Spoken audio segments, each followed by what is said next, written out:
It's been more than a year since an Army private stationed in Newport News was found murdered inside his own home. Today, police released the name and picture of the woman they believe is responsible, and the victim's family has identified the suspect as his own wife. Robert Boyd has the story you'll see only on 13 News Now. Well, Denzel LaBiche was just 19 years old. Today, I spoke with his mother, who lives in California. She said today's news comes as no surprise. From day one, she always suspected that her son was killed by his wife, 21-year-old Shannon Hodges. May 29th, 2017. Denzel LaBiche was found shot to death inside his apartment at the village of Stony Brook in Newport News. More than a year went by, and police had no suspects in the case, while Denzel's mother, Senator Brumfield, waited in California. Well, losing my son has caused an enormous amount of anxiety and depression in my family, to be honest. It was a lot of phone calls going unanswered, emails going unanswered, and a lot of uncertainty. We refuse to let Denzel become just another hashtag or cold case. On Thursday, Newport News police announced that Denzel's own wife, 21-year-old Shannon Hodges, was indicted for second-degree murder in the case. The couple met while stationed together in the military. They eloped, and I did not find out that my son was married until Christmas, when I met her for the first time, and that was the last time I saw my son in person. Brumfield said she always believed Hodges was responsible. Domestic violence can happen to men just like it can happen to women. Brumfield just hopes that New tonight, the aftermath of a crash involving a Portsmouth police car. A 13 News Now viewer sent us this picture from the scene. It happened this afternoon on Greenwood Drive. Police say that a police car and a truck collided. You see the aftermath right there, the truck on its side and heavy damage to the front of the squad car. We're told both drivers suffered minor injuries and were taken to the hospital. Police did not release any other details about what led to that crash. Federal prosecutors say they helped take down a local oxycodone ring. 9 local men and women pleaded guilty in a conspiracy to obtain and sell 9,000 oxycodone pills in Hampton Roads. According to court documents, Deontay Farrow and Quintia Fields made fake prescriptions for the pills from their home computers. They worked with 7 others to fill the prescriptions at local pharmacies, then sold the pills on the streets. Each of them faces up to 20 years in prison when sentenced. City leaders in Newport News are hoping that a 6-foot iron rod fence will help cut down on crime. Council members say people use the Martin Luther King Park Plaza along 25th Street as a place for illegal activity. Police have made nearly 80 arrests in this area in the last year, so they've stepped up enforcement even more, and now they're putting up a fence. It will connect with the Spratley House Apartments fence and run to Esquire Barbershop. Our first priority has been to take back the park, and we're doing that. And the next step is going to be a placement of that fence. I think it'll be pretty much a win-win for everybody if they try to do anything that'll be better for the community. City leaders say they hope to tear down an old vacant building and then put up the fence about a month later. Tonight, one person is in custody after a shooting outside a dental office near Denver, Colorado. Police say 2 adults and 2 children were shot in the parking lot. Tonight, no information has been released about their conditions. Investigators are still trying to figure out what led to those shootings. Well, tonight, Louisiana Congressman Steve Scalise showed he's back in the game.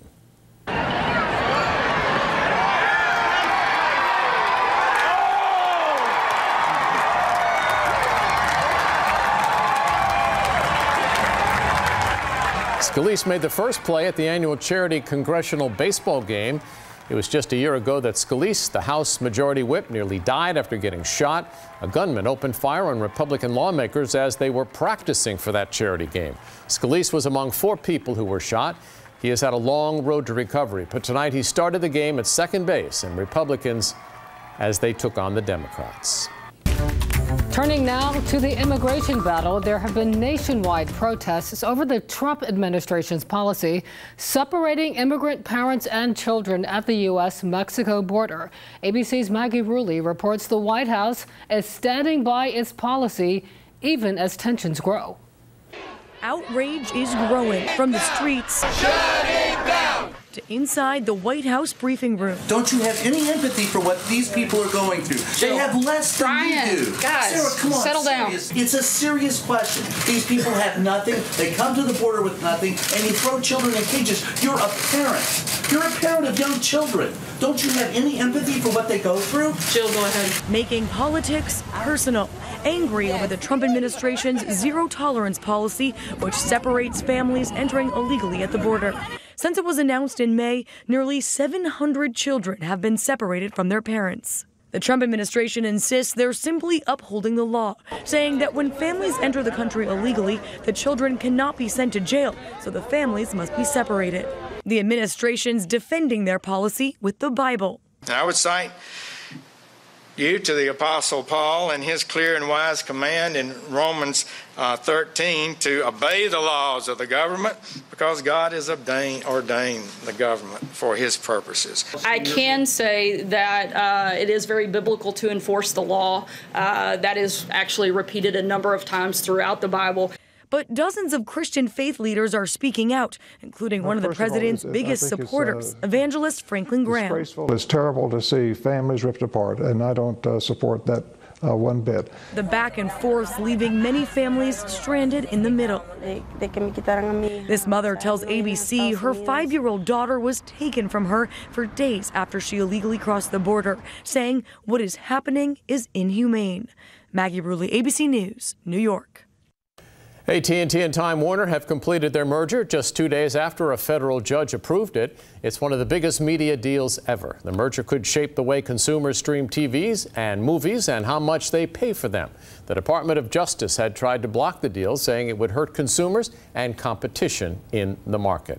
Apple is shutting out law enforcement agencies. It's closing a security gap that allowed people to get personal information from locked iPhones without a password. Detectives had bypassed the lock to get evidence in criminal investigations. The loophole will be shut down in an upcoming software update. Company officials say they respect law enforcement but believe they must protect consumers from hackers, identity thieves, and intrusions into their personal data. The Justice Department's independent watchdog says fired FBI Director James Comey made serious errors in his handling of the Hillary Clinton email investigation. But the 500-page report did not find the FBI's conclusions to be politically motivated. ABC's Megan Hughes reports the findings will be the subject of several hearings on Capitol Hill.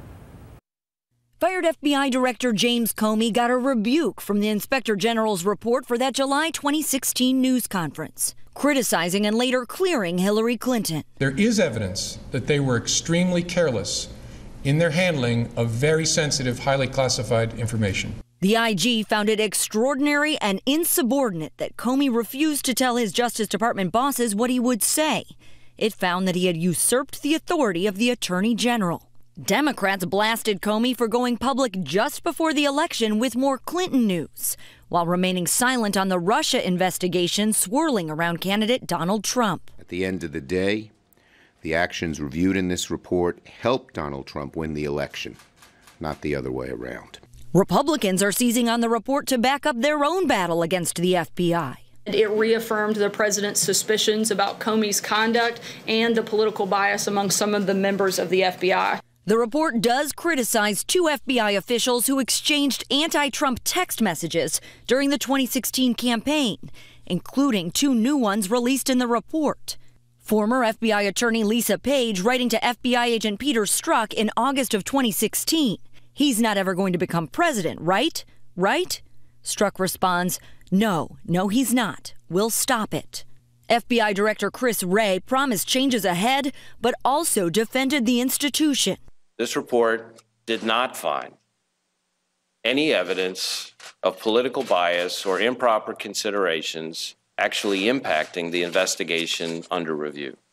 The report does identify errors of judgment. Megan Hughes, ABC News, Washington. Bill Cosby has ousted his defense team after his sexual assault conviction. Cosby's spokesman announced today that a defense attorney with experience handling sex crimes cases will take over. Cosby is scheduled for sentencing in September on 3 counts of aggravated indecent assault. He was convicted of drugging and assaulting a woman in 2004. We're told the charges will likely be combined into one charge that carries a standard sentence of 5 to 10 years. The 80-year-old comedian has been under house arrest since his conviction.